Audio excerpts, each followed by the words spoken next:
Thank you for joining me back here on the last segment on today's show. And I wanted to bring up this topic around the San Francisco 49ers and their beloved fullback, their Swiss Army knife, Kyle Juszczyk.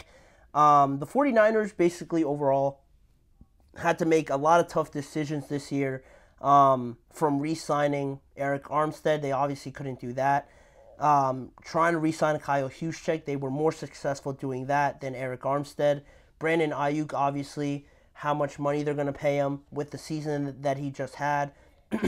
They got already the extension with Christian McCaffrey done, which was great. Juwan Jennings also coming back to the team. But talking about Eric Armstead and Kyle Juszczyk, they were both in a similar situation where they were more veteran players, and the 49ers approached both of them with the potential of taking a pay cut for both of them. Ideally, I would have assumed for the San Francisco 49ers.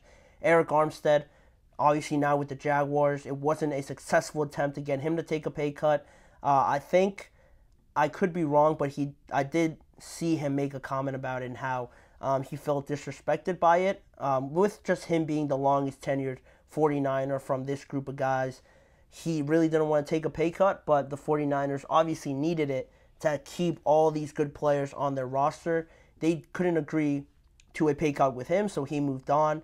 And with Kyle Juszczyk, it was harder to do it. It was obviously a painful situation for him to go through, but they were more successful in doing it, and they got it done with Juszczyk because, one, like I mentioned, he didn't want to take a pay cut, but he did, and it ended up saving the 49ers $4 million in cap space, and it keeps him on the team going forward too, which is a positive thing that I will reference back to further into this segment. But right now, I wanted to bring up what Kyle Juszczyk said, speaking with NBC Sports Bay Area, on just how it all went down, his feelings around it, and just, what made him want to do it. He said, "Honestly, it hurt when John came to me and asked. I wasn't necessarily expecting it, and I think it's natural for anybody that it kind of hurts your ego. It hurts your heart a little bit. I do understand that it's a business, but I do feel like I'm as valuable as what I expected to get paid." And at the end of the day, he basically said his desire to stay as a San Francisco 49er was what got him to stay on the team and take that pay cut. Also, it was important for him to remain as the highest paid fullback, and he did. He didn't take that big of a pay cut for him not to be the highest paid fullback, so that's still a positive for him. He still holds on to that title.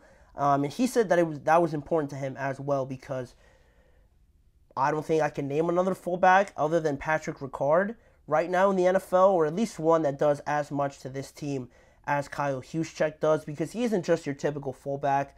He just doesn't block for the running back. He lines up everywhere. He's almost like a mini tight end. He could be a slot receiver. He could be a blocker on the end of the line. He could be a typical fullback. He does a lot for this team, and even right now at 33 years old, I think he still brings a lot to this team, even from what I mentioned on the field, but also off the field, that I'm sure it would have been a painful divorce for both sides if they couldn't get something done. I'm sure the 49ers felt bad about it, trying to get Juszczyk to do it, but going back to his age, going back to the position he plays as well, he's 33 years old as a fullback.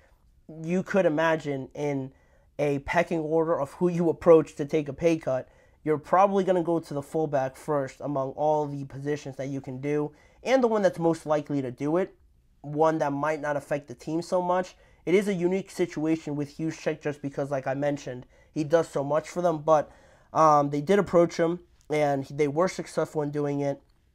And knowing that you have the extension with Christian McCaffrey, you can't obviously afford to mess that up. They were able to get it done, much in part for Kyle Juszczyk being a good sport about it, and also the potential of extending Brandon Ayuk in the future. You needed that extra cap space. They got it, and now it's up to them to kind of figure it out. But staying on Kyle Juszczyk and what it means for him, not only him, but around this topic surrounding him, because more pay cut talks could be coming with the 49ers later, maybe this year or towards the end of this year, or even in the offseason next year.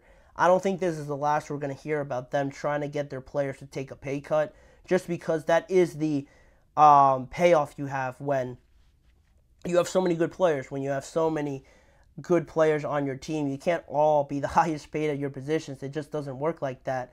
Anthony Manzano, how's it going? Welcome to the show. But yeah, that's a problem when you have an all-star roster. Obviously, it's great. You have the best tight end, arguably, one of the best quarterbacks, one of the best receivers, another great young receiver, and a great offensive line, the best running back. It all is great on the field. But once you get to these talks financially, they all can't be the highest paid at their position. So something has to happen. And with further extensions coming up later on, with Brock Purdy next offseason, Debo potentially also looking for a new contract next year, I don't think the pay cuts, the pay cut discussions are the last that we're going to hear from the 49ers at all. Juszczyk was just the easiest one to do right now, and he was a good sport about it. He wanted to stay with the 49ers, so that played for their benefit overall. But Anthony says, do you think the one position in the NFL is going to be affected? Do you think the one position in the NFL is going to be affected the most is the fullback position in terms of free agency, because not every team uses a fullback? Yeah, I think so.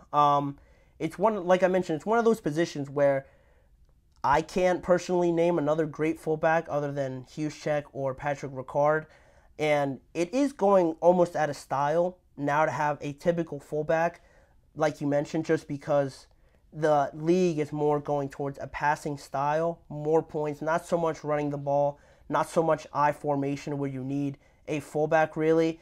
And if you need extra blockers, again, teams don't go to a fullback, they just bring in another offensive lineman. So that's why I think you have really only two that stand out, at least to me, because they're really good at what they do and they fit the styles of their team. Kyle Juszczyk being that Swiss Army knife, Patrick Ricard being more of that run-blocking fullback that fits the Ravens style and what they're trying to do. It's definitely one of the positions that is going to be affected with how the NFL is shifting to more of a passing league. But in terms of free agency and things like that, it kind of leads into my next point that you brought it up, Anthony, and that point about free agency and how it's affected. Kyle Juszczyk actually brought it up, interestingly enough, and this really just caught my attention because he mentioned how it was the first time in his career that how long he plays might not, be determined by him. It might not come down to him just deciding to, all right, the 49ers don't want me, I'm just going to go and play somewhere else. It doesn't really work like that for a fullback, like you mentioned, Anthony, back to your point about free agency. For a 33-year-old fullback to hit the market and to anticipate teams coming and calling his phone endlessly, it's not a realistic thing to happen, and he came to that realization and found it most appropriate to take the pay cut with the 49ers, and it all goes hand in hand. I never really thought about it like that. I heard Kyle Juszczyk's thoughts about it, and now that you're also bringing it up, it really is an intriguing point because it could just, the fullback position could just, die off right there. If Kyle Juszczyk doesn't decide to re-sign, maybe another team doesn't sign him and he decides to ultimately retire, and then you really only have Patrick Ricard, and he's getting up there as well. So not a lot of players, if you talk about the next generation, are thinking about becoming fullbacks. Everything is more spread. Everything is more passing. So, yeah, it is one of the positions that is most affected, and Kyle Juszczyk even said that it was going to be extremely hard to play elsewhere for anybody else to sign him if he didn't take that pay cut and just stay with the 49ers and how highly they value him on that team. Regardless of how much he's getting paid, he is still the highest paid fullback, so ultimately he just came down to the decision that this was probably the best chance right now at this point in his career to win a Super Bowl, and that's where it comes down to some of these talks. It's not all just about extensions and getting more money. Sometimes these conversations that Kyle Juszczyk has get overlooked a lot of the times, and it could be very beneficial. It already was beneficial to keeping Christian McCaffrey and bringing back Juwan Jennings, I'm sure. And also it could play a part in Brandon Ayuk possibly signing back with more cap space. But, I thought it was interesting the points that he brought up. And for a 49ers team that's trying to keep everybody together, this could be a pivotal thing that keeps everybody together and keeps everybody happy. But will Brandon Ayuk, really as the next piece of the puzzle to fall, be able to stay on the team? Will the 49ers be able to keep him? Or will their efforts with Kyle Juszczyk sort of fall short if Brandon Ayuk and the 49ers can't come to an agreement? I'm more of a pessimist about that. I don't think it's going to happen, but he wants to be there, which is good, but we're going to have to see where the financial talks take these conversations as we get closer and closer to training camp. But that'll wrap it up for that segment. That'll wrap it up for the show.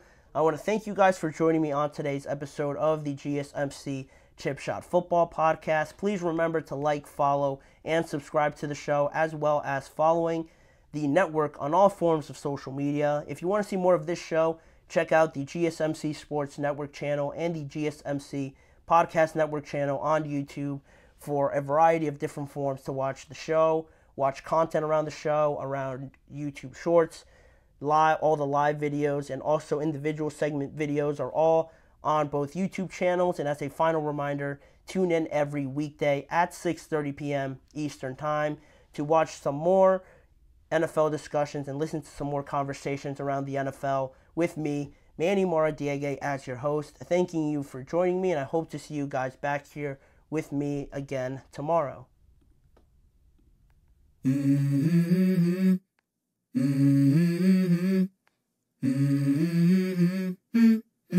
Let's go. I wake up to a little bit of drool on my pillow, feel like it's gonna be a bad day. Yeah, I'm tired of shit, and the coffee ain't hit yet, damn, ain't that great. I don't wanna go to